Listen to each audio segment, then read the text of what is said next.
పెదగంట్యాడ ప్రాంతానికి చెందినటువంటి కంప్లైనెంట్ ఎవరైతే ఉన్నారో అతను ఒక పాన్ షాప్ పెట్టుకుని నడుపుకుంటున్నాడు. అతను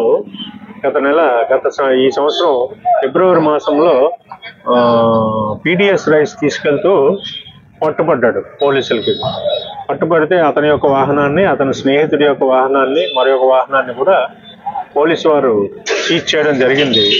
పోలీసు వారు కేసు పెట్టిన పిదప ఆ పీడిఎస్ రైస్ నుంచేమో ఏఎస్ఓ గారికి, సివిల్ సప్లైస్ డిపార్ట్మెంట్ వారికి హ్యాండ్ ఓవర్ చేయడం జరిగింది పోలీసు వారు. సబ్సిక్వెంట్గా అతను ఏం చేశారంటే ఆ కేసును ఫేస్ చేస్తూ హైకోర్టులో అతను కాగితం పెట్టుకున్నాడు. ఏమని? అతని యొక్క వాహనాలని రిలీజ్ చేయమని, పోలీస్ స్టేషన్లో ఉండిపోయి వాహనాలు రిలీజ్ చేయండి. సో హైకోర్టు వారు షూరిటీ తీసుకొని ఆ వాహనాలను రిలీజ్ చేయండి అని చెప్పి హైకోర్టు వారు జాయింట్ కలెక్టర్ గారికి ఇన్స్ట్రక్షన్స్ ఇవ్వడం జరిగింది. వెంటనే జాయింట్ కలెక్టర్ గారు గాజువాక సర్కిల్ 3 ఏఎస్ఓ అయిన టి కృష్ణ గారికి 10వ నెలలో ఇమ్మీడియట్గా ఆ వెహికల్స్ని రిలీజ్ ఆర్డర్ ఇవ్వండి, పోలీస్ స్టేషన్ నుండి అతనికి ఆ వాహనాలని అప్పగించండి అని ఆర్డర్స్ ఇవ్వడం జరిగింది.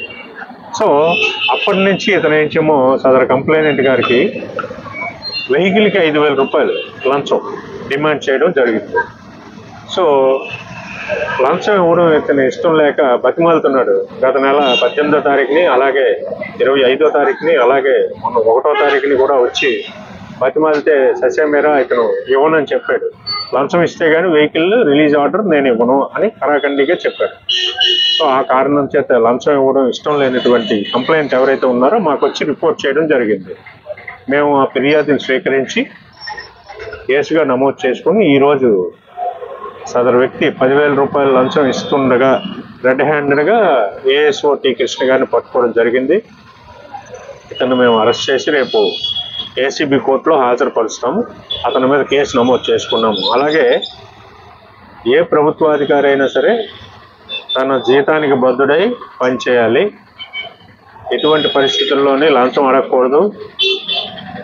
ఎవరైనా సరే, ఏ ప్రభుత్వాధికారి అయినా సరే లంచం అడిగేటట్లయితే దయచేసి 1064కి కాల్ చేయండి, 1064. వెంటనే ఏసీబీ వారు తక్షణమే స్పందించి ఆ 1064 కంప్లైంట్ని, ఆ ఫిర్యాదుని పరిశీలించి చట్టపరంగా చర్య తీసుకుంటారు.